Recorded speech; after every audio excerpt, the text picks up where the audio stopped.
Hello guys, welcome to our YouTube channel cinema critic. ఈ వీడియోలో మనం హిందీ టు తెలుగు డబ్ అయిన ఆప్ జైసా కోయ్ మూవీ రివ్యూ చూద్దాం. ఆప్ జైసా కోయ్ అంటే మీలాగా ఇంకెవరైనా అని అర్థం. అండ్ ఇది ఒక రొమాంటిక్ డ్రామా థ్రిల్లర్. అండ్ ఇందులో లీడ్ రోల్స్లో యాక్ట్ చేసింది ఫాతిమా సనా షేక్ అండ్ ఆర్ మాధవన్ గారు.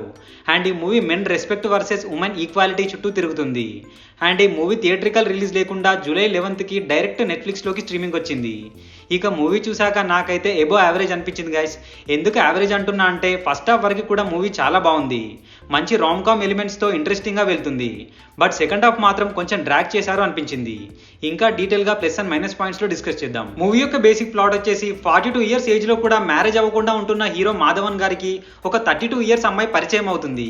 సో ఆ పరిచయం ఎలా లవ్గా మారింది, చివరికి ఏమైంది అనేది rest of story. Coming to plus points, first half మొత్తం లవ్ అండ్ రొమాంటిక్ ఎలిమెంట్స్తో సరదాగా వెళ్ళిపోయింది.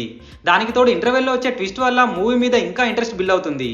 అండ్ హీరోయిన్ మధ్యలో వచ్చే లవ్ సీన్స్ అండ్ వాళ్ళిద్దరి మధ్యలో వచ్చే కెమిస్ట్రీ కూడా చాలా బాగుంటుంది. అండ్ ఎంత ఏజ్ వచ్చినా ఎవరి సెల్ఫ్ రెస్పెక్ట్ వాళ్ళకు ఉంటుంది అని చూపించిన పాయింట్ కూడా బాగుంది. Mainly gender equality and preferences కోసం చాలా బాగా డీల్ చేశారు. అండ్ బీజిఎం కూడా చాలా చోట్ల ఎలివేట్ అయింది. అండ్ ఫైనల్లీ సినిమాటోగ్రఫీ కూడా చాలా బాగుంది. మెయిన్లీ రెయిన్ ఎఫెక్ట్లో వచ్చే సీన్స్ చాలా రియలిస్టిక్గా ఉన్నాయి. మైనస్ పాయింట్స్, సెకండ్ హాఫ్లో ట్విస్ట్ రివీల్ అయిన తర్వాత నుంచి స్క్రీన్ ప్లే చాలా ఫ్లాట్గా వెళ్తుంది. అండ్ ప్లాట్ కూడా రొటీన్ అవ్వడం వల్ల చాలా చోట్ల గెస్ చేసేలానే ఉంటుంది. అండ్ సాంగ్స్ హిందీలోనే ఉంచేశారు అండ్ అవంతగా హెల్ప్ అవ్వలేదు కూడా. ఇన్ఫ్యాక్ట్ కొన్ని ప్లేసెస్లో అయితే సాంగ్స్ అవసరం లేదు అనిపించింది. And finally wife and husband మధ్యలో ఉండే mutual understanding, trust and empathy లాంటివి ఇంకాస్త బెటర్ వేలో హ్యాండిల్ చేస్తే బాగుండేది అనిపించింది. కమింగ్ టు పర్ఫార్మెన్సెస్, లీడ్ రోల్స్లో యాక్ట్ చేసిన ఫాతిమా సనా అండ్ మాధవన్ గారి పర్ఫార్మెన్స్ ఎక్సలెంట్గా ఉంది.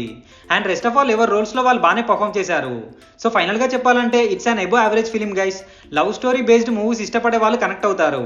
బట్ రెస్ట్ ఆఫ్ పీపుల్కి మాత్రం అంతగా నచ్చకపోవచ్చు. అండ్ ఒక 2-3 ప్లేసెస్లో వచ్చే సీన్స్ కాస్త ఇబ్బందిగా ఉంటాయి. సో అవి స్కిప్ చేస్తే రెస్ట్ ఆఫ్ మూవీ మొత్తం ఫ్యామిలీతో చూడొచ్చు. సో ఇది guys Hindi to Telugu dub అయిన ఆప్ జైసా కోయ్ మూవీ రివ్యూ. మీ గనుక మా రివ్యూ నచ్చినట్టయితే please subscribe to our cinema critic channel. Next movie రివ్యూతో మళ్ళీ కలుద్దాం. Bye bye, take care.